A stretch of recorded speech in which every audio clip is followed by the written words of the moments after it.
Hello team, welcome to another ATP Geopolitics video with myself, Jonathan M.S. Pierce. Look, ATP, that's who we are.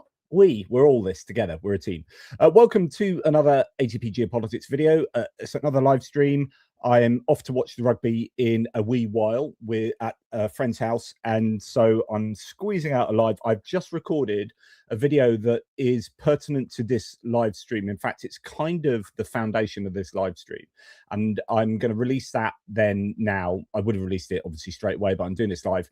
I'm going to release that later, and it will give a lot more detail to what is this idea of a political war going on between the United States and Europe as a result of the revelations of the Financial Times article that we'll dip into a little bit in this live, and the idea that the US wants to do a $12 trillion deal with Putin and Russia rather than support the UK. Oops, there's my door that's wide open. Let's sorry about that. That's how quality my my studio is. Yeah, so we're going to talk a lot about this idea that I think the US is, and when I say the US, of course, I mean the Trump administration, is going to town on European democracy and is interfering overtly. And if this was going on the other way around, so if we were funding interference by funding organizations like Antifa in the US, we as, I don't know, nebulous European countries or the EU was funding Antifa in the US, Trump would go absolutely ballistic, and rightly so, right? But the US is doing that in Europe, and that revelation is an absolute well, I think it's just a huge controversy that is being underreported because of all this Epstein Files stuff, and it fits in with the Epstein Files stuff. Like I said in the video that you'll watch later, hopefully, if you haven't seen my 2-hour live on the Epstein Files, please go and watch that, because I painstakingly try and join these dots up to show that there's this kind of elitist political agenda that is taking place. And Epstein was, although he wasn't like the brains behind that, he was the facilitation of that. He was the joining of this person to that person, the networking of this person to that person. When you got Steve Bannon and Peter Thiel at the heart of the Epstein Files, and when you've got, you know, Russia and arguably Russia and Israel at the heart of it, then I think, you know, we have to be very worried about the state of the world and the direction of travel, politically speaking, because it looks like the US government is now kind of enacting Steve Bannon's wishes. Anyway, we're going to get onto all of that in due course. Thank you all very much for being here, by the way. I really appreciate it. I'm doing it a little bit earlier than normal, so we might have some Australians in the house, such as Armchair Expert 76. G'day, JP from Australia. Oh, look, mate. Don't make me do my Australian accent again. Okay, so let's get into it. We're going to start, actually, with Moldova. And Moldovan President Maya Sandu, who is getting a lot of props at the moment. She was given like the Politician of the Year by the Daily Telegraph, I think, and also by the Rest of This Politics podcast. She's been seen as just this steady hand at in a place that is really fractious, where there's a lot of Russian influence, a lot of pro-Russian Romanian influence, probably. You've got Transnistria on its eastern border, which is this annexed area under Russian control. It is a crazy place, I'd imagine, at the moment. I bought a bottle of Moldovan wine yesterday in my support for Maya Sandu. That's how I justify my drinking. It's all for political support. Yeah, of course it is. So anyway, you know, she is, I think, rightfully being seen as a positive influence in Eastern Europe. And she has been nominated for the Nobel Peace Prize. I can't remember who by, actually. And she has turned it down, saying that Ukrainian POWs deserve it instead. I mean, how awesome is that? That's just great. Quote, today I was watching Ukrainian prisoners of war who returned home from Russia, and these are the people who deserve the Peace Prize. Hats off to you, Maya Sandu. Hats off to you. That is awesome. Okay. Poland launches a Romanian language version of a TV channel in Moldova, Votak Moldova, to protect the country from Russian disinformation and strengthen European integration.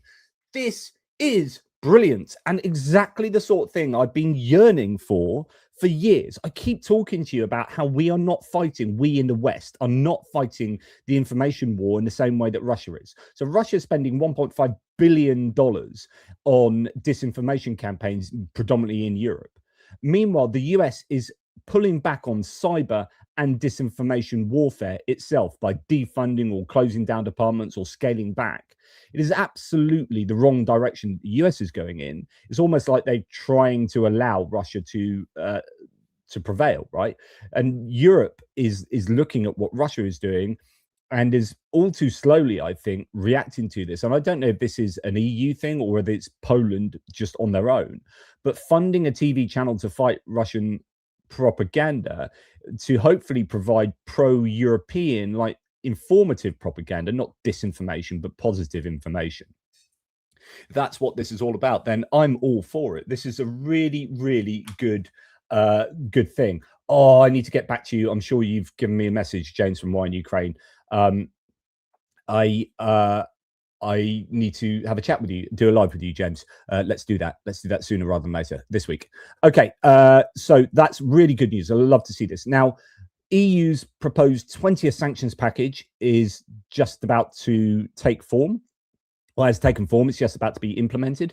Full crude oil shipping ban, a crypto crackdown, anti-circumvention tool activated for the first time, Russia's January oil income lowest since the invasion, and the trade restrictions total of 930 million euros. This is really good news. So, I mean, there's a few things being connected there in that Euromonitor's press article. But if we're to look at the sanctions package as a whole, Max 25 has broken it down. The head of the European Commission presented the 20th package of sanctions against Russia. On energy, a complete ban on maritime services for Russian oil. So this looks like they are moving. I don't know if they're still going to, I presume the oil price cap will just be forgotten about now. That'll be done away with. So previously, as you know, it was a case of we won't insure any, because Lloyd's of London and British insurers have a near monopoly on international maritime insurance. We won't insure any shadow fleet vessel that is going to be selling oil, Russian oil, at below or at above this price. So it's going to be capped at this price. So yeah, you can make a nominal profit, but essentially we want to keep you making as little money as possible while still allowing oil to hit the world markets, because we don't want to stop oil from Russia hitting the world markets, because then there'll be a price spike and it'll be inflationary on everyone. And energy is the basis of all products being manufactured. And so therefore we want to keep that down. So we want to keep Russian oil on the market. Now, it might be that OPEC Plus and the US and anyone else has started producing oil at greater levels, such that if the Russian oil is not sold on the international market at all, then there might be enough supply to be able to mitigate that now. So then turning off the price cap, I presume, and replacing that with a complete ban on maritime services for Russian oil, which I presume means that you cannot ship Russian oil around the world at all, or at least you can't do it through European waters. Now, will the US help with this? I don't know. Will this mean they'll just continue selling it just to Russia and India? Well, India, of course, have these secondary sanctions, and they are dropping Russian oil.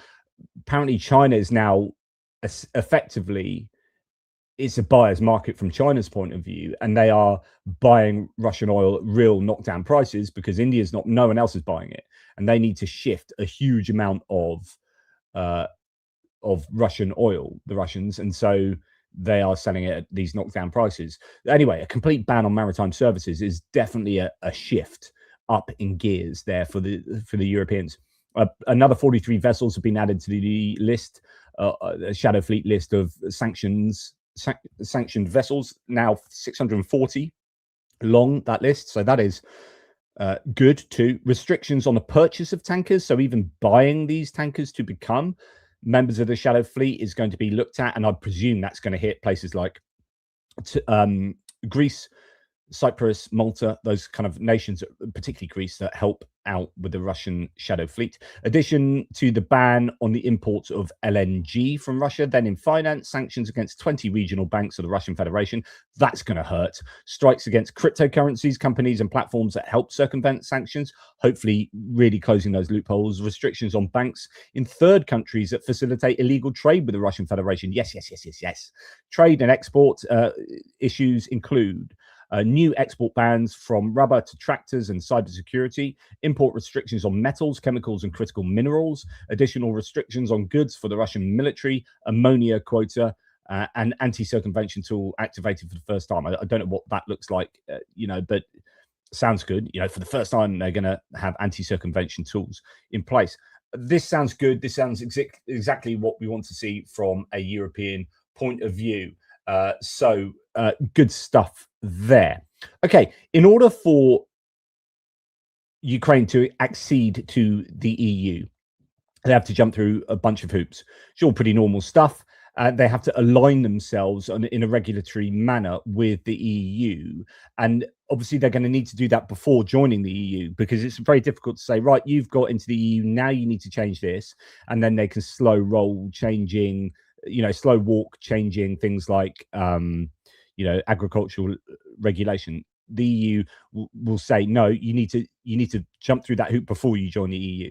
So we need to make sure that, because essentially, if Ukraine's, for example, agricultural sector, if Ukraine joins the EU and the agricultural sector isn't already operating at the higher regulatory levels of the EU, then it means that they will have a competitive advantage, because those regulations usually make things more expensive, right? So you can't use this pesticide, you can't do this, you can't do that. And that would mean that Ukraine would join and then have cheaper produce that they could then flood the markets inside the EU with, and then people that end up inside the EU buying Ukrainian stuff and not buying Polish or Hungarian stuff, and the Polish and Hungarian farmers will rightly go, hang on, we're adhering to this already. So they need to do that before they join the EU. So Ukraine must fully align its agricultural standards with the European Union by the end of 2028. This is going to be a really, really big thing, because it's a massive agricultural player, Ukraine. It is one of the bread baskets of the world. Ukraine's Deputy Economic Minister Taras Vysotsky has said on February the 6th, as the country continues its push for membership. So it's going to be things like, I don't know if GMO crops, I'm sure I've seen that mentioned, and pesticide use and so on and so forth. So that means that if they do all these things, then that's great for the EU, because already it will mean that you won't get cheap imports from Ukraine anyway, as there'll be it's not that you want things to become more expensive, but you want things to be produced better with the environment in mind and with workers in mind and so on and so forth. But it also means that Ukraine will definitely be on this track to the EU. The membership of the EU is really important for Ukraine, not just sort of economically and politically, but actually, if they're in the EU, then there will be a level of security that they will be afforded. For Russia to attack, if assuming that we're going to have a peace, and then you have the scenario where Russia could attack again, they're less likely to attack an actual EU country. So I think it's really important they do accede to the EU. Okay, Max25 here says, Denis Shmyhal has discussed assistance in rebuilding Ukraine's energy sector with the US Energy Secretary. Now, I do worry about this. Chris Wright is in the same mold as these other people like Steve Witkoff and whatnot. It's all going to be about benefiting the United States first and foremost. Now, I know this is often the case with helping out Ukraine. It isn't just about charity to Ukraine. There are always strings attached. But the way the US Trump administration is going about things at the moment, it seems very mercenary, and actually to the detriment morally and politically of Ukraine. This idea that they've got this $13 trillion Dmitriev deal on the cards leaves a really bad taste in my mouth. So Shmyhal has told Chris Wright about the urgent needs for repairs and asked for to direct part of the funds from the aid to Ukraine to purchase critically needed equipment. So there is funding still to become from the US to Ukraine. That's part of the appropriation. The the NDAA, the National Defense Appropriations Act, so their budget for both for this year and next year has a considerable amount of money for Ukraine. I don't know how it's getting spent now, because they had that last year too. The MAGA Republicans tried to get rid of it, but it still got voted in. It is noted that it says Max 25, the cooperation with the American side continues within the Spark initiative aimed at increasing the resilience of the Ukrainian energy system. Quote, we discussed the possibilities of supplying American LNG through the vertical gas corridor, Shmihal noted. Separately, the Ukrainian minister emphasized Ukraine's desire to develop strategic cooperation with the US in the nuclear sphere. At the same time, Russian attacks affecting the operation of Ukrainian nuclear power plants, the situation at Zaporizhia, for example, pose serious risks to energy security. If the US can come on board with that in a meaningfully decent way, then obviously that's going to really benefit Ukraine.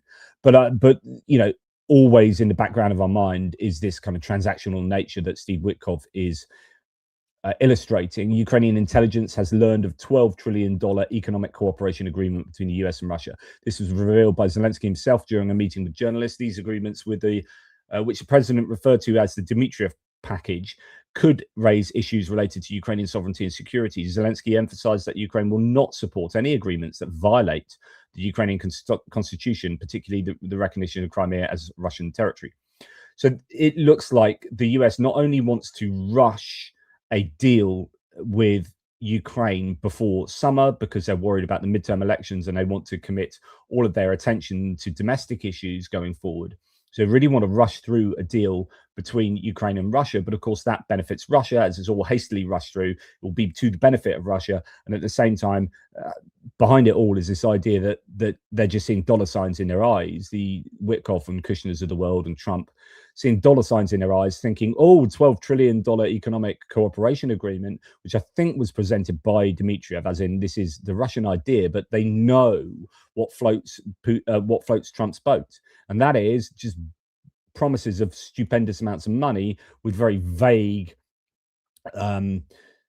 pathways to actually get that money. It's a bit like, you know, the EU promising X, Y, and Z to the US and 600 million euros of investment or whatever it was, or billion. I'm probably getting, it should probably be billion. I don't know. These numbers, Trump's saying that $18 trillion worth of inward investment is coming from all these different trade deals he's doing. And it's just people are just pulling numbers out their asses and then presenting that to Trump. And he goes, yeah, that's brilliant. I'll do it. And then he goes and talks about it in a rally. This could be another one where Russia's going, 12 trillion. Yeah, there you go, 12 trillion. We'll do a deal for 12 trillion. It's going to be mainly made up of oil, gas, and Russian dolls and potatoes. 12 trillion, does that sound right? And then Witkoff's like, yeah, man, you're a legend. You're a legend, mate. Yeah, yeah. Woo. And Jared Kushner's going, I want to build a hotel. Can I build a hotel? Loads of hotels. I want a hotel. Can we have, I mean, Gaza's now going to be the Riviera, the Mediterranean Riviera. So can we have the Arctic Riviera, please? And yeah, it's part of this 12 trillion deal. Yeah. So they're all happy as Larry, as they're just being promised the moon on a stick. But of course, the issue here is, what does Ukraine get out of this? And the answer appears to be the square root of naff all. So yeah. And then at the same time, we have this problem. Actually, no, let's go before we get there. I've got this all in the wrong order now.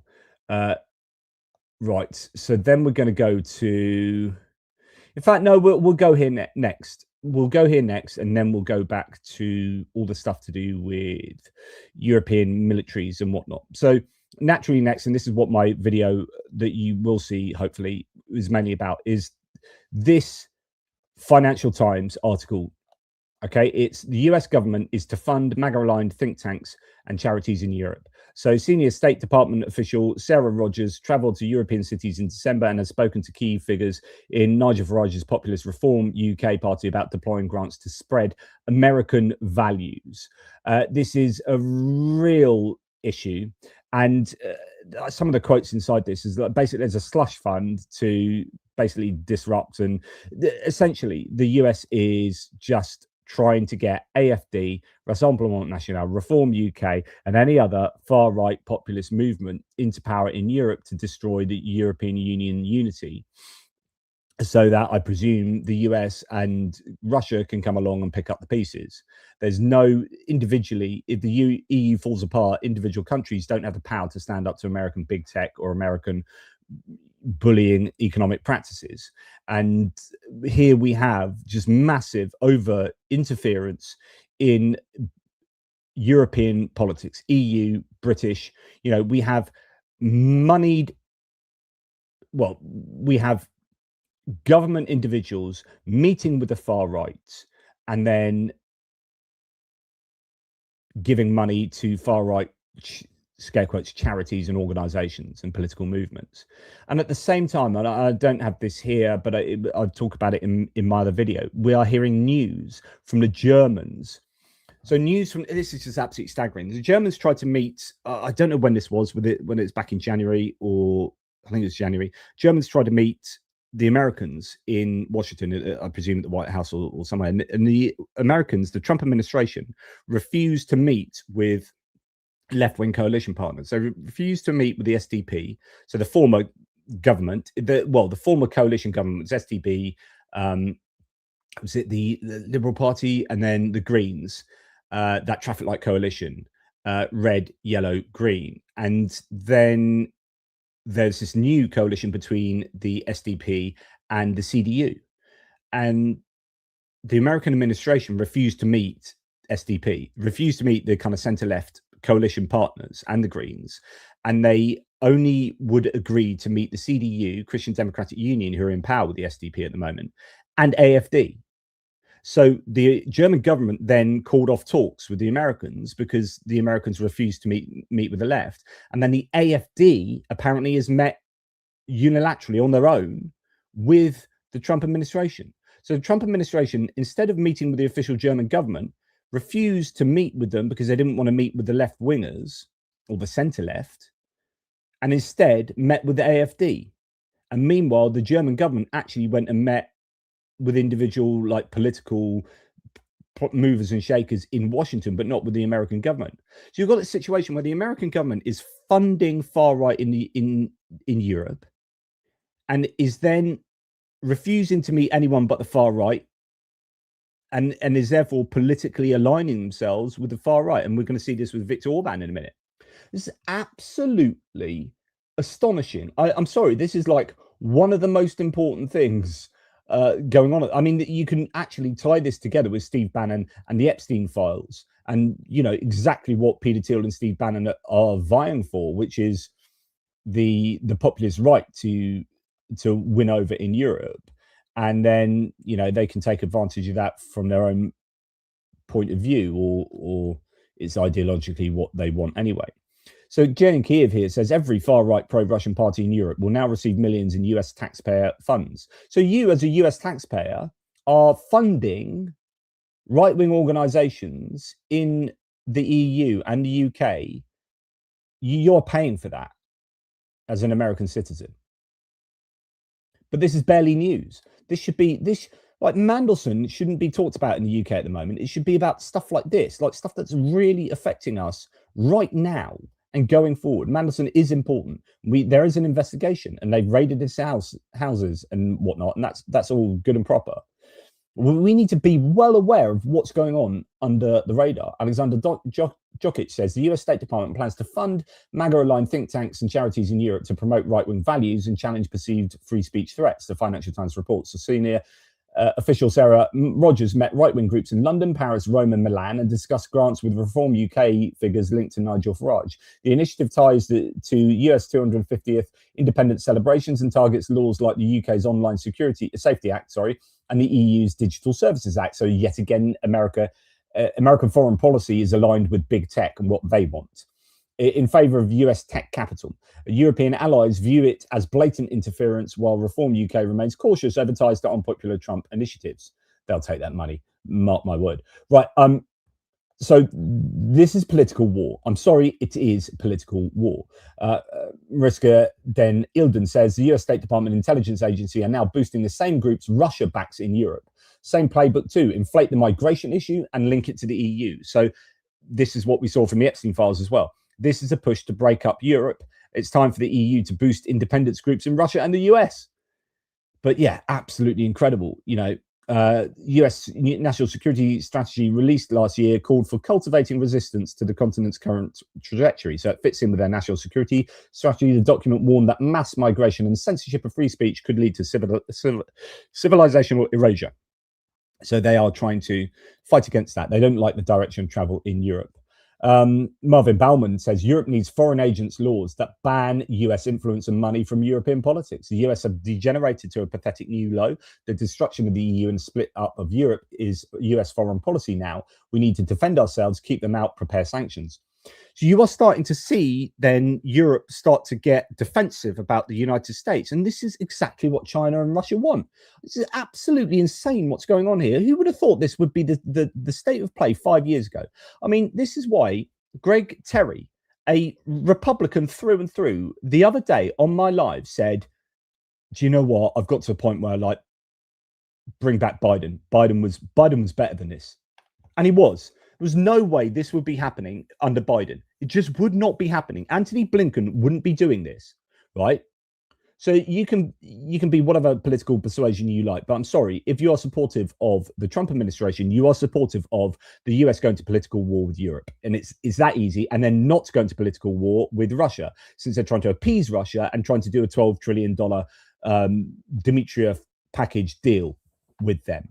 That is a state of play at the moment. The United States has formally changed sides, as far as I can see. So Israeli officials think that US Special Envoy Steve Witkoff has limited understanding of nuclear matters and fear the Iranians will outmaneuver him in the negotiations. So Steve Witkoff is, at the moment, as this golfing buddy of Trump and real estate mogul, is the most important man on earth, arguably, as he's trying to sort out the war between Russia and Ukraine and the war between Iran and the US and Gaza and the Middle East. So it's Steve Witkoff. And yet we already understand from the Ukrainians and Americans that know with regard to the Russia-Ukraine war that Steve Witkoff doesn't know what he's talking about. He's not got the first clue about Ukraine and Russia. So he's completely out of his depth. And now we're hearing from Israelis that he's completely out of his depth with regard to understanding of nuclear matters and Iran. And yet he's the guy that's in that position. As this source says, every single US ally has been trying to tell us with varying degrees of directness that Witkoff has the IQ of a turnip. And every single US adversary loves him and specifically requests his presence in negotiations. Good times, good times. So there's an American there who's pretty depressed that Steve Witkoff is the guy. And meanwhile, there's this ongoing issue between Poland and the United States with Tom Rose, the US ambassador to Poland, as I reported the other day, sparking up this row because he didn't like that a Polish lawmaker, the Speaker of the Sejm, the Polish Parliament, said, no, we're not going to nominate Trump for the Nobel Peace Prize. And then Rose, because he wants to virtue signal his awesomeness and loyalty to dear leader, then goes to town on both the guy who said that and then any other lawmaker that comes out to support Polish sovereignty. Donald Tusk then, as a prime minister, said, Mr. Ambassador Rose, allies should respect, not lecture each other. At least this is how we here in Poland understand partnership. Matt Schlapp gets involved, who's a former, who was he? He was formerly on Fox News. Was he a policy advisor to Bush? Anyway, he's not a nobody, right? Matt Schlapp, as somebody says, who is this Matt Schlapp sub-nothing threatening Polish Prime Minister Donald Tusk? But he is. Mr. Prime Minister, if you mess with Ambassador Rose, you mess with all of us. And please stop using lawfare to shut us down at CPAC. So Tom Rose has threatened to pull troops and bases out of Poland, which is unilaterally as the ambassador for Poland. Some MAGA ambassador is unilaterally deciding to pull NATO out of Poland. So then you've got to understand this in the context of sending in the right wing, sending in Sarah Rogers to support the right wing in Europe, so on and so forth. It's all part of the same agenda. Meanwhile, in Hungary, There are 68 days to the election, or it's probably like 64 now or something. We are leading Fidesz, says Peter Magyar, the leader of the Tisza party, by a huge margin. So you're getting some quite varied polls at the moment. It depends who's doing them. But this is a huge lead. So it's what, a 16-point lead for Tisza? But because of that, the remaining just over 2 months will be incredibly difficult and important. Fidesz will attack, incite, and threaten by any means necessary, which they're doing. And Viktor Orbán has called on his American mates to come to the rescue. Again, fit that into exactly what we've just been talking about. But we keep moving forward. Game on. So here's another an analysis by Shabalix Pani. Viktor Orbán's time is running out to turn the mood and win Hungary's April the 12th election. Reliable pollsters show the gap between ruling Fidesz and opposition leader Peter Magyar's Tisza party has barely changed for a year. So even given what you would imagine, there would be a narrowing of the polls, because now Viktor Orbán's going to be pulling in all the big guns, Donald Trump, all of his support, and then he's going to be turning the disinformation screws and all this stuff. But actually the polls remain pretty good, pretty stable, which is really good news. Fresh poll puts Tisza 16 points ahead.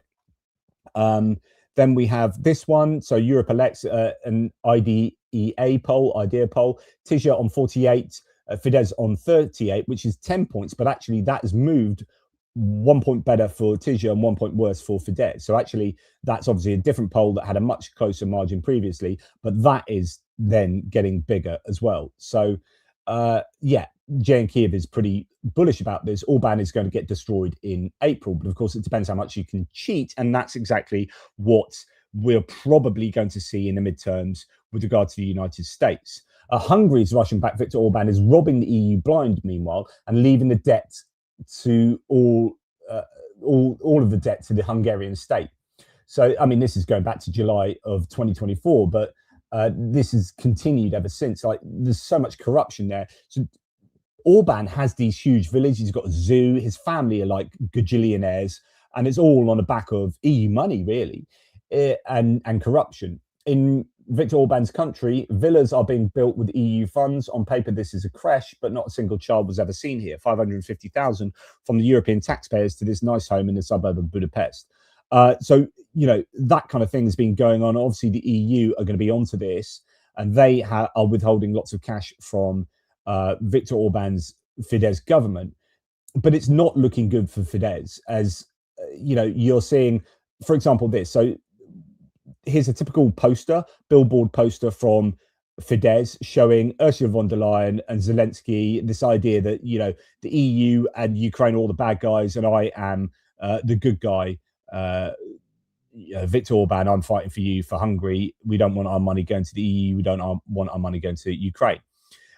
Jay in Kiev says the obese Russian-backed kleptocrat Viktor Orbán blanketed Hungary with Russian propaganda billboards going into the April election. Now Hungarians are tearing them down.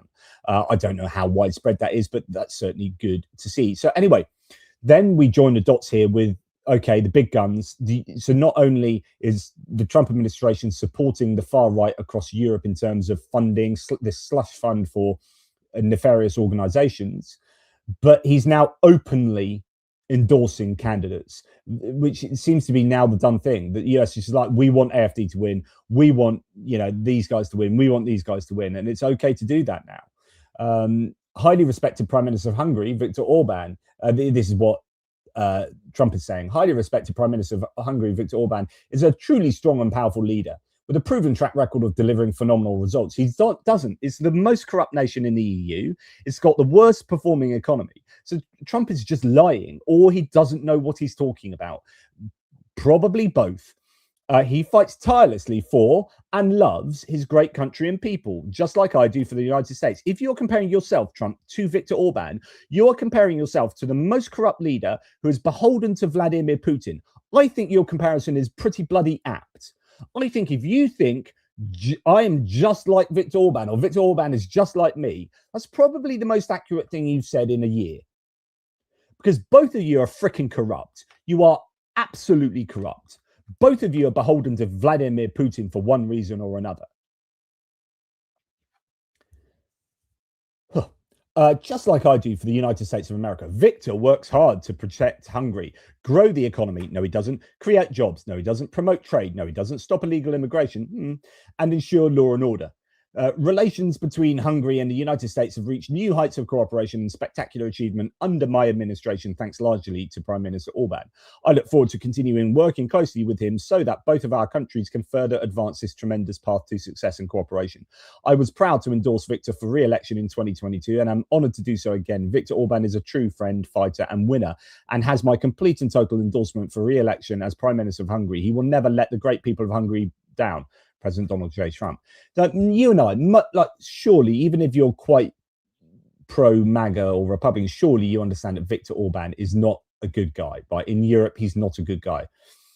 That that Trump chooses this man to back should tell you all you need to know about Donald Trump and the direction of travel with regard to the relationship between the United States and Europe.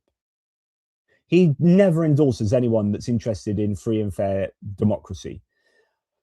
So now I'm going to go back to this. Okay, French general has very bad news for Putin. The chief of the French Armed Forces, General Staff Fabien Mondon, explains how the Russians lost to themselves. Quote, the accession of Sweden and Finland to NATO marks a clear change. The Baltic Sea can now be closed at any moment at our discretion. The Baltic is entirely at the alliance's disposal. And for Russia, this is bad news. This is really good. We're talking up, putting pressure on the Baltic Sea and stopping shadow fleet vessels traveling through, so on and so forth. French President Macron's closest diplomatic advisor was in Moscow on Tuesday for talks with Russian officials. So there's talks about Macron trying to get together and do diplomacy with Russia, but actually they were pretty much had the Mickey taken out of them. Macron, I think, I can't remember who it was. I don't know if it's here. One of the Russians, someone like Peskov or someone, was just absolutely insulting about, he called it something pathetic, like the French diplomatic approach. The goal of talks was a dialogue on key issues, primarily Ukraine. Allies have been briefed on the initiative, and Bonn had held talks with Yuri Ushakov. Macron told reporters on Tuesday that work to resume dialogue with Putin was already underway. Quote, this is being prepared and discussions are ongoing at a technical level. Everything is happening in consultation with Ukraine. It is important that European reopen their own channels for discussion. At the same time, as reported, the German government expressed disagreement with the idea of restoring direct diplomatic contacts with Putin due to Russia's position, which does not demonstrate a real willingness to negotiate. The issue here is that Putin and the Russians know that the EU leaders are on the side of Ukraine, so they're going to be less likely to want to deal with them, much more likely to want to deal with the US because they know they're going to get what they want with the US. But Sweden has held early talks with France and the UK on potential nuclear weapons cooperation, according to their Prime Minister, Ulf Kristersson. So no concrete plans yet, but discussions are still preliminary. But we've got this idea of should now, let's re-understand this in the context of what it's talking about. So the US pushing Europe away, attacking democracy in Europe. Europe gets together and says, we don't want the nuclear umbrella of the United States, so France and UK, can you work together? So that then pulls the UK closer to the EU, working with EU nations to provide a security umbrella, and provides us in the UK with leverage to say, okay, if you want our help with nuclear, you need to not charge us, because Macron and the French really want to charge the Brits an absolute ton of money to access the safe mechanism. And that could be leverage for us to say, okay, well, look, if you want our help with nuclear, then we need to be able to access the safe mechanism so that we can have military contracts with European nations that can also help Ukraine. So anyway, interesting move there. So Gandalf here says, on February the 4th, 2026, Iceland's Minister for Foreign Affairs, Gunnarsdottir,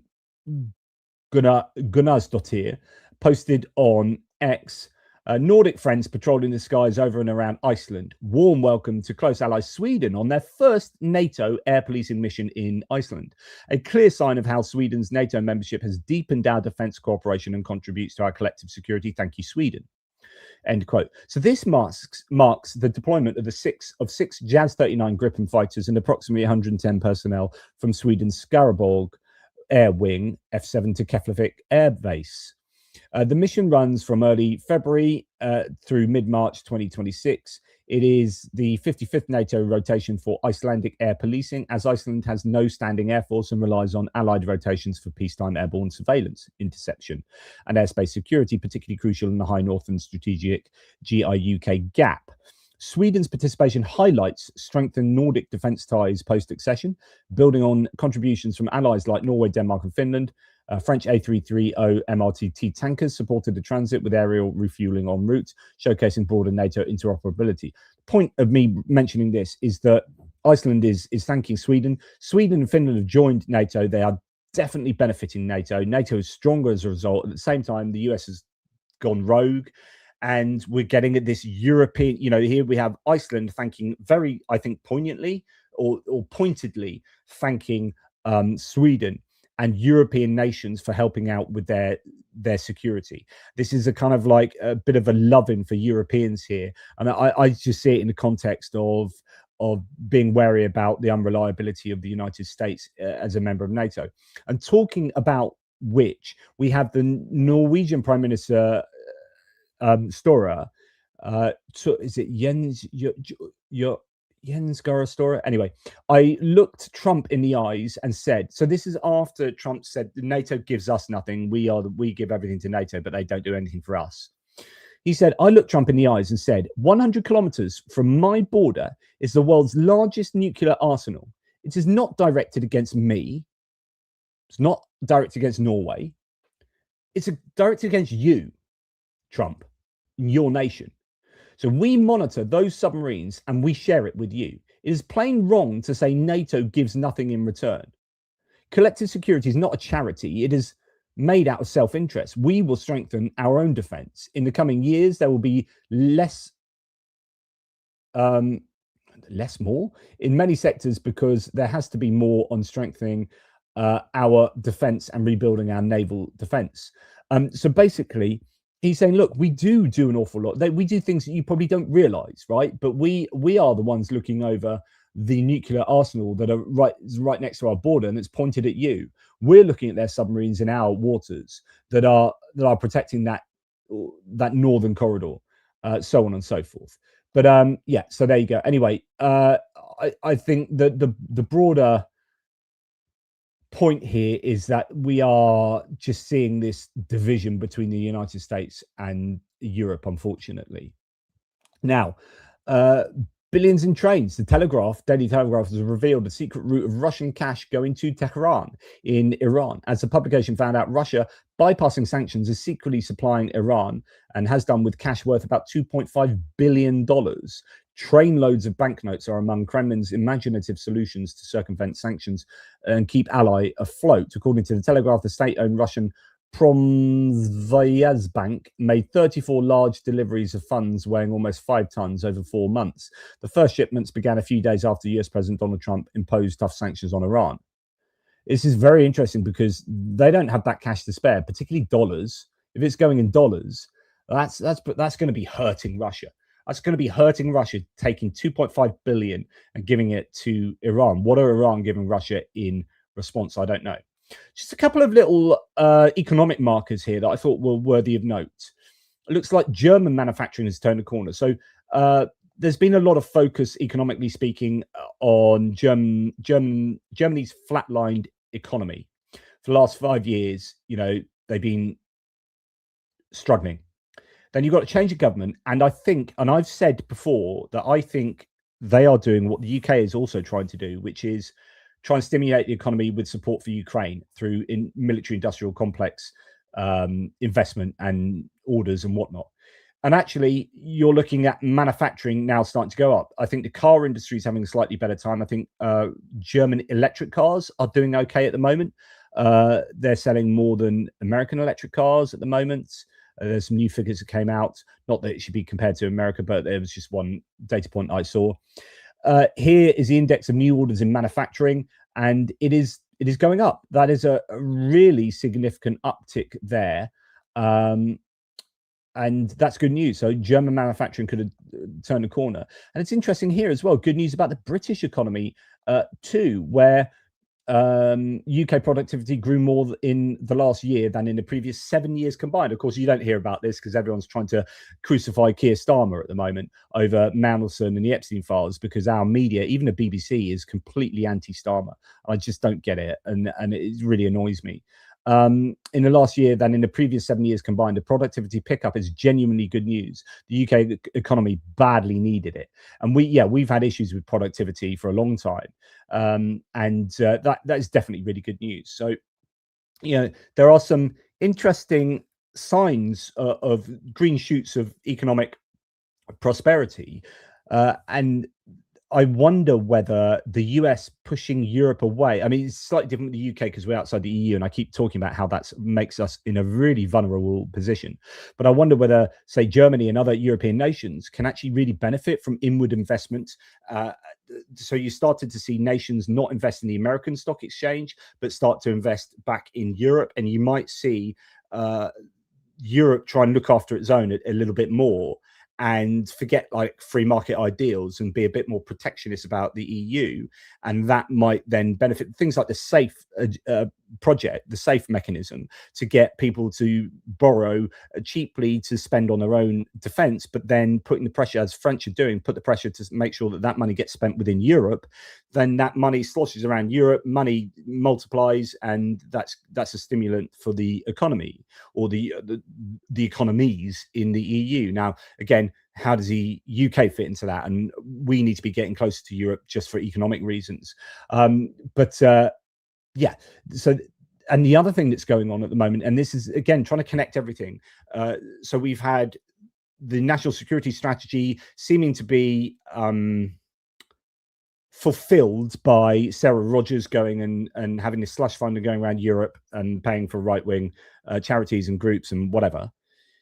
But that's also on behalf of big tech, right? And tech regulation and all this. And at the same time, Europe is standing up, particularly Spain at the moment. So Spain is looking at banning social media for under 16s. But Pedro Sanchez is coming out and he's going to town on big tech. And if other European nations follow suit, we could see, again, this political war becomes a tech war. As France is looking to get rid of, say, for its government agencies, is looking to get rid of Microsoft Teams and whatnot and Zoom. And they're going to get Vizio and other French providers to do that instead. And there's this move to try and not be so dependent on American cloud services. And, there's this move within Europe to look at European alternatives for big American tech. Now, Spanish Prime Minister Sanchez has said, starting next week, my government will be implementing the following actions. First, we will change the law in Spain to hold platform executives, Elon Musk, etc., Mark Zuckerberg, legally accountable for many infringements taking place on their sites. So then you start having accountability from the top. Now, this is really interesting, and this is very, very big.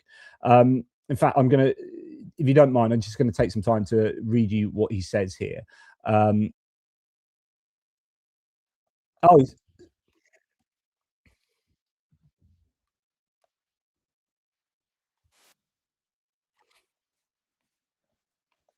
You can't hear this, can you? Damn it! I need to bring that in more properly. Sorry about that. It's going to be, I think, good to hear this. Okay, so let's go back again. Starting next week, my government will implement the following actions.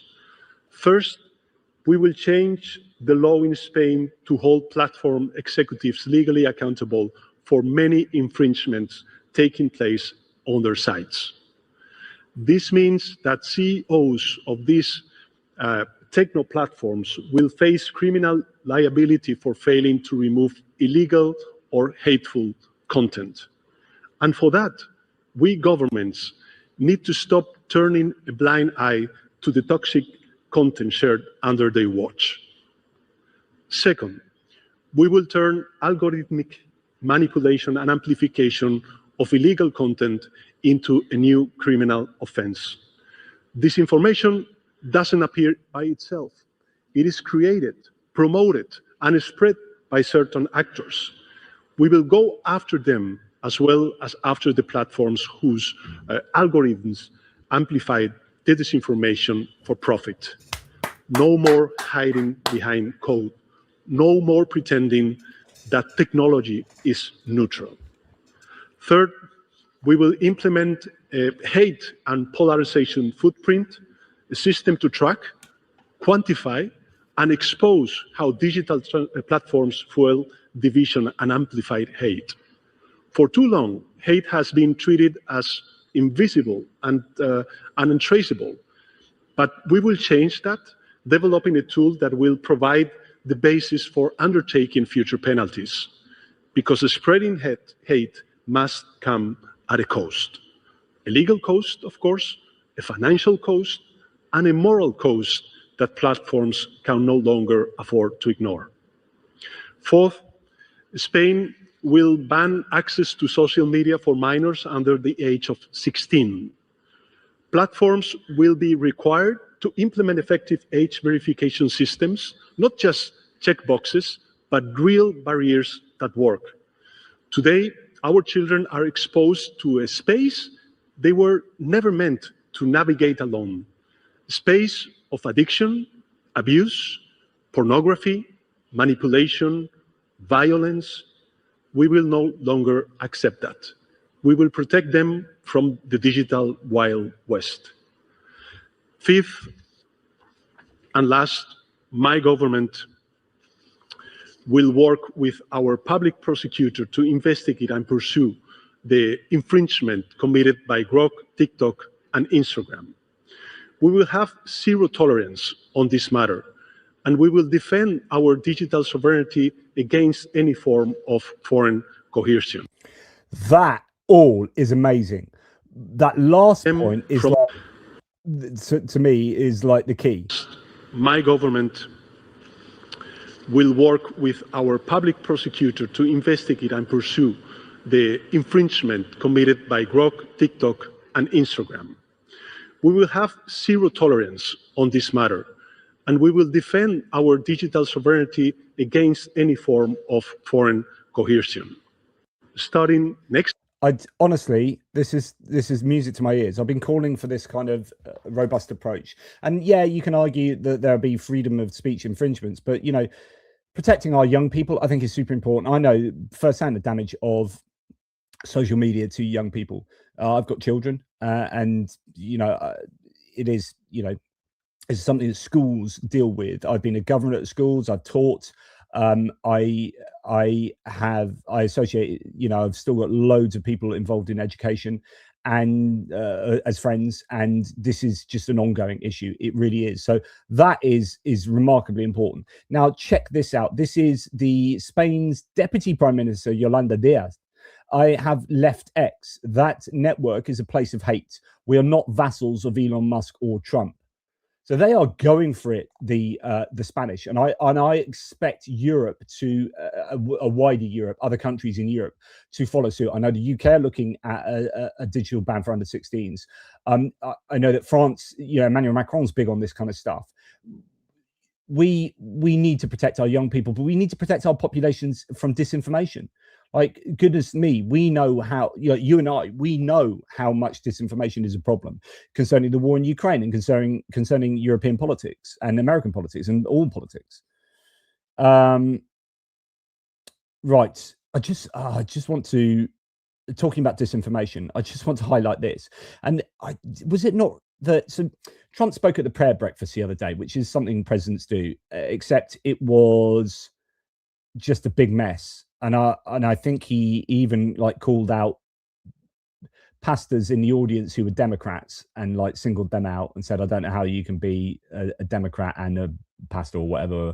Like it was a typical rambling mess. But also he admitted that he'd never read the Bible, which is interesting, because he's consistently supported by evangelical Christians that think he's like Mr. Christian, even though he's clearly not Christian in any way, shape or form. But yeah, this I did that, he said. Yesterday at a national prayer breakfast, President Trump ad-libbed a sir story. So where he talks about people coming out and they always say sir, the tears rolling down their faces, sir. Like he always says this, a sir story about who with just one phone call, he personally got Sudan to release a persecuted Christian from prison. But she was actually freed during the Obama administration in 2014, a year before Trump even became a candidate, more than 2 before he became president. There's no sign he was responsible in any way. The White House wouldn't even try today to explain how he supposedly was. Like, he's now just, is this lying, or does he actually believe that? I have a feeling he probably believes a whole bunch of stuff that is just pure fantasy. I just think he lives in cloud cuckoo land. Yeah, he's never read any books. There's a claim actually he hasn't even read his own book that was ghostwritten, The Art of the Deal. He's never read that. Yeah, just the guy's nuts. I've got so much content on crazy stuff going on in the US at the moment, but now's not the time to go through it all. I'm just going to do a little bit on the UK very quickly, because at the moment in the UK, Keir Starmer is being assassinated, you know, in terms of media, by legacy media, social media, even the BBC, right? The BBC, and I complained to them the other day. I wrote a complaint email to the BBC saying, you've just given a 1 hour. So the other night, was it Thursday night? The BBC ran Fit to Rule or something. They ran an hour-long documentary on Reform UK, but it ended up just being a Reform UK promo. And you're like, you don't do that for any other political party. Zia Youssef's yet again on BBC Question Times, spreading bollocks, and none of you are challenging reform.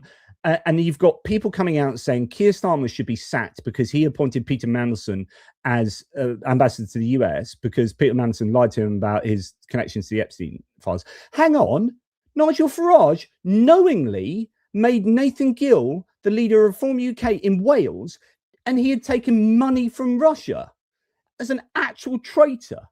Like, how dare anyone demand that Keir Starmer is sacked without first saying Nigel Farage should not be leader of Reform and should be out of UK politics? Because not only did he appoint someone who's a traitor and is not being held accountable for that, but he also said the exact same things as that traitor said at exactly the same time in exactly the same places as that traitor said those things. Farage and Gill's rhetoric was identical. Gill was paid to say that. What about Farage? Where's the investigation into Farage? And where's our fecking media in the UK giving any attention to bloody Farage? He gets a free pass every day. Meanwhile, they fixate on Keir Starmer over Mandelson without understanding that the Mandelson thing isn't about Keir Starmer appointing this guy to ambassador because he and that was bad because he was associated with the Epstein and sex scandal. No, it should be about Palantir, Peter Thiel, Steve Bannon, Epstein, Peter Mandelson, dots, join those dots. You're concentrating on the wrong things, media. Like, it shouldn't be for people like me, some kind of nobody sitting in their office in the south coast of the UK banging on about this, but giving some receipts about this. Where's the freaking mainstream media with all their bloody investigative journalists and reporters and money to look into this stuff? Why is no one concentrating on the right things at the moment? It really pees me off because this is dangerous. Steve Bannon, money coming from the US to disrupt our European politics. That's what should be reported. The government has announced 58,500 illegal migrants have now been removed or deported since Labour came to office, the highest in 10 years. Is that being reported? Brian Smith says, I didn't notice this on the 6 o'clock or 10 o'clock news bulletins. It wasn't on any of the 24-hour Sky News or BBC News bulletins either. It didn't make any of the front pages. It wasn't on the radio, yet the government briefed it out to all UK media and journalists. This was briefed out, right? If you're voting for reform because you think they're going to sort out illegal immigration, the present Labour government has announced 58,500 illegal immigrants have now been removed or deported, the highest deportation numbers in 10 years. And if that doesn't even feature on any news channel at all, yet that's all you've been talking about for the last year, and as soon as some success comes at that, as abject silence, then you know that the media is conspiring against the government in this country. And when Nigel Farage is on record saying in December 2024, I might disagree with Peter Mandelson on his politics, but he's a very intelligent man and would be a good choice for ambassador. And as soon as he's linked to Epstein, they're all attacking the government for appointing him, yet these guys supported that appointment. There's Nigel Farage's quote from 2024. I get angry, as you can tell. But actually, it's worth listening to talking about the Mandelson scandal. And Keir Starmer came out and gave what I played it to you in one of my lives recently. And I said, this was a really good response. Keir Starmer, this is one of his best kind of 3-minute speeches. And he apologized. He said, I'm sorry. And we're not going to allow, unelected elites to get away with breaking the law type thing. We're going to go after the people that hitherto seem to be unaccountable for their wrongdoing, right? Now, shouldn't we go to Epstein victims to ask their opinion rather than just excoriating for the sake of it? How do you feel about the British Prime Minister apologizing to you and other survivors? First I have to say I have to commend him for going, on national television and admitting that he was wrong and apologizing to us. I think that's a huge step, right? You have also people here in America that have not even tried to apologize to us. So I have to commend him for that. And, it definitely, we have to take this apology into consideration because we did warn him. We did tell him that these things were happening. And I think now moving forward, we have to worry about what kind of justice will be brought here. So that's an interesting thought there. And here we have, here's a post from a survivor from the US, sexual abuse survivor. Let's just say Starmer's apology landed a little different there than amongst the cynical hacks and embittered commentators of this particular hell site.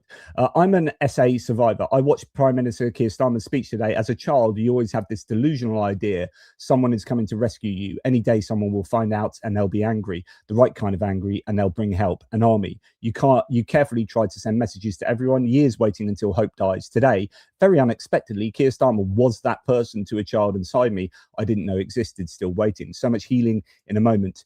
Could the world please let him know? So I told you exactly about this. You had someone who was talking about integrity, very openly apologizing. Keir Starmer gave that speech, and if you haven't seen it, I suggest you see it. Like, it was about as good a speech as he could give, given the difficult situation he was in. But it's a speech that Donald Trump should be giving. But he's never shown contrition ever. But this instead is what is shown in like the Epstein scandal, and honestly, this is enough to just make you get super bloody angry. This is Todd Blanche, the Trump's personal lawyer. Thank you. You said this is the end of the Epstein of your review of the Epstein files. So just to clarify, is the public going to learn the identities of the men who abused the girls with the information that you're releasing? And if not, why not? And then I have a quick follow-up. I mean, you just baked in an assumption into your question that I have never said and I don't know to be true. Is the public going to learn about men that abuse these girls? Like, what does that mean? I mean, I don't understand what that means. Well, I mean, they're the men who abused the young women through Epstein's Look, we said in July, and it remains as true today as it was in July. If we had information, we meaning the Department of Justice, about men who abused women, we would prosecute them, right? We talked about the work that we're doing. That's why I said that.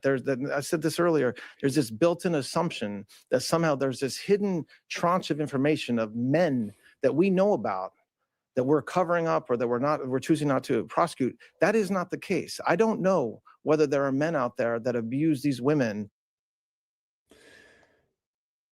We're not going to prosecute the predators in the Epstein files, and we're not going to release their names to the public. There you go. And that's the approach.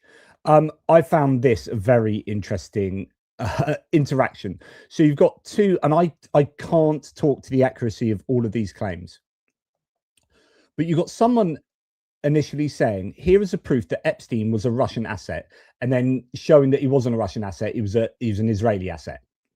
So this first person says, here's a proof, tongue-in-cheek, Epstein was a Russian asset. His girlfriend was a daughter of a Mossad agent. One of his best friends was Israel's lawyer. Another of his best friends was a former Israeli prime minister. He met with the current Israeli prime minister. A senior Israeli spy would stay at his house for weeks at a time. A friend invited him to bring his girls to Israel. He fled to Israel when he was charged with sex crimes against a minor. He was pictured wearing an IDF shirt.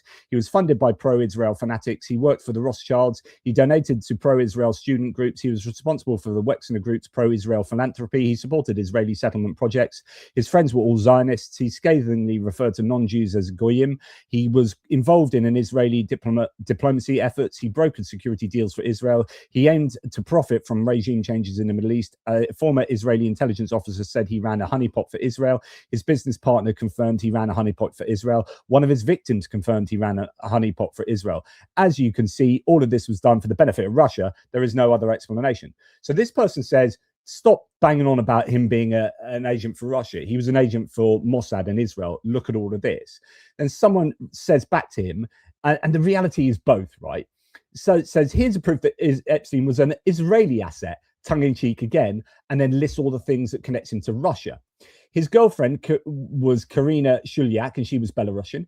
His pilot was Russian. His assistant was Russian. And I'd love to know if all this is true, because if all this is true, it's absolutely astonishing. His pilot was Russian. His assistant was Russian. His security was former Russian special forces. His public relations manager was Russian. He met Putin 3 or more times. He only wanted Russians working for him. He communicated with Russians more than anyone. He threatened people with FSB connections. He was obsessed with Russian culture. One of his best friends was a Russian minister and FSB agent. He sold real estate for cash to a Russian oligarch. He sold Russian oligarch-owned planes. His Belarusian girlfriend inherited $100 million when he died. Maxwell got a tenth of that amount. His PR agent was Putin's youth leader. He said he hated visiting Israel. He held a Russian visa for 2 decades. He attended exclusive Russian events for their elite. He held a Russian visa for 2 decades, I said. He visited Russia repeatedly for decades. He sourced all of his girls from Russia. He was never pictured wearing an FSB shirt. He was at the meeting for the launch of Russia's sovereign wealth fund. He made millions of dollars off his Russian connections. He tried and succeeded to profit off Russia annexing Crimea. He spent millions of dollars paying people to fly into or out of or around Russia. He was involved in Russian diplomacy efforts. His visas were always sponsored by the Russian Espionage Veterans Group. He was suggesting to the Russians ways to avoid sanctions. He wanted the ruble to replace the dollar as the world's currency. He wanted to take over Russia's model industry. He spoke with former Israeli Prime Minister Ehud Barak, who wanted to import 1 million Russians to Israel to control it. As you can see, everything he did was for the benefit of Israel. There is no other explanation and could never have been working for Russia. And as I said, it was both. So, you know, that's who he was. And just this idea of elites and joining the dots, and this kind of going back to what I was saying at the beginning of this, and the, you know, the Bannons and the Peter Thiels of the world. Let's add Jeff Bezos into this. The 3 numbers every American should know today. Jeff Bezos paid Trump $40 million for the Melania documentary. If you want to see a great review of it, I watch Mark Kermode and Simon Mayo used to be on BBC Radio 5, and they had on Friday afternoon their movie film show, and then they came off that and then they started it up on their own on YouTube. And I love listening to Kermode and Mayo reviews, and their review of Melania, Mark Kermode's review of Melania was chef's kiss. He absolutely destroys it. And it's interesting views on this documentary that the music picks are so subversive, though it looks like it's done on purpose, but he thinks it probably wasn't. The guy was just completely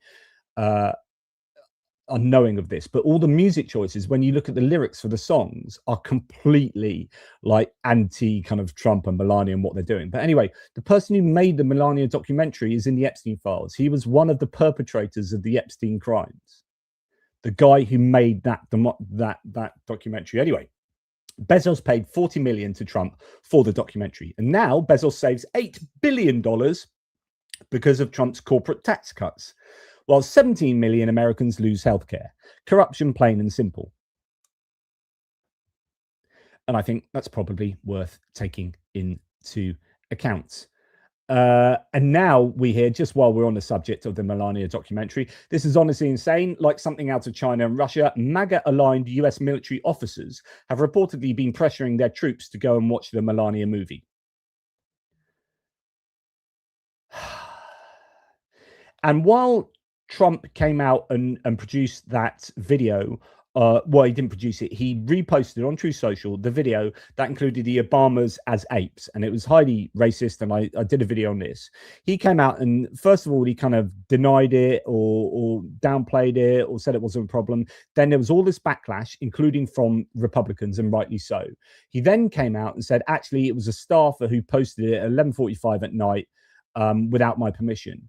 But recently, Trump admitted only one other person has his login details for Twitter, for True Social, right? That is his right-hand man. I forget who it is. Actually, it's not Stephen Miller. It was someone else. I don't know if it's what's his name? Is it Chung? Anyway, whoever it was, only one other person. So now he's saying some staffer just put that video up himself. Anyway, there was lots of kickback about that racist video by Republicans, and rightly so. And this is what you hear from Laura Loomer, who is associated, adjacent, in the heart of, really, the administration, goes to the White House, is responsible for arguably 6 different national security advisors being sacked, meets with Trump, is got a desk in the Pentagon if she wants it, and so on and so forth. So Laura Loomer, this kind of right-wing wingnut, is a very dangerous person. She is just, this is what you would see. Look, this is exactly what commies and Nazis did, says Mario here. Laura Loomer said yesterday, I am compiling a list of every single GOP senator who attacked President Trump today over that racist video, and rightly. And I am printing it out and giving it to President Trump ahead of the NRSC winter meeting in Palm Beach, Florida this weekend. If you see a GOP representative attacking Trump today with false accusations of racism, please post below. There was a really interesting statistic I saw the other day, and it was the number of people who have voted against a Trump bill from the GOP. And it's looked at it over time. And there's only something like 20 of them left in the whole of House of Representatives. And so with each passing month, there are fewer and fewer people who have ever stood up to Trump. So in other words, you are getting to this position where all Republican lawmakers are now completely loyal and pay fealty to Trump. And it's stuff like this that forces that to happen, that brings that about. That sort of thing is super worrying. I don't know why the American media establishment isn't going batshit crazy at what is going on in the United States. But instead, Washington Post it's a bloodbath. And instead, CBS is taken under the Trumpian wing, like Fox News, OAN, and Newsmax. And it's all, you've got CNN possibly going the same way if Warner Brothers gets taken over by Paramount Skydance. So it is really, really, really bad. And we're being critical of the wrong people, like going to town every single day on Keir Starmer. Like, I'm not trying to be some freaking Labour cheerleader here, but I'm pretty sick that the Tories have got 14 years to get us into this mess, right? And they seem to get like free passes. And then Labour get in and they're just assassinated straight away by all the media. And meanwhile, Nigel Farage gets free rein to do whatever he likes, including appointing a traitor to the head of Reform Wales, and then refuses to answer questions on it. Absolutely incredible. Really, really depresses me. But yeah, I just think that we end up scrutinizing the wrong people, and the media is culpable in this. I just want to bring this image because I think this kind of summed it up for me. I don't know if I can bring it into hang on, can I bring it here? Yes, I can. Okay, this kind of sums it up for me. So let's see if I can this is the last thing I'm going to say, and then I'm going to have to go. I've got to shoot off. But I just want to bring this into bear, share that. Okay. I thought this image was quite right. Farage won't answer questions. So he refuses to answer questions on Epstein, Steve Bannon, that meeting he had with Steve Bannon, which was horrendous. Reform donations, where he's getting his money from. Nathan Gill, the guy that was a traitor. Russian influence into reform. His admiration for Putin. The Iranian, Indian and Thai-based billionaires that are funding reform at the moment. His house in Clacton, where money magically turned up for his partner to buy that house. Yet she said the money came from the parents, but the parents don't have any money. And it looks like it came from him, in which case it is tax evasion. And his schoolboy racism, where you've got, like, what is it now, 30 odd people have come out and said he was an outright racist at school, and that's up to the age of 18, and he hasn't changed. But he refuses to answer any questions, and yet he's a guy that we're going to vote in as prime minister. You know, I know there's a few years to go, but it just does worry me. It's like, you know, if you support Ukraine, he's the wrong person to have as our prime minister.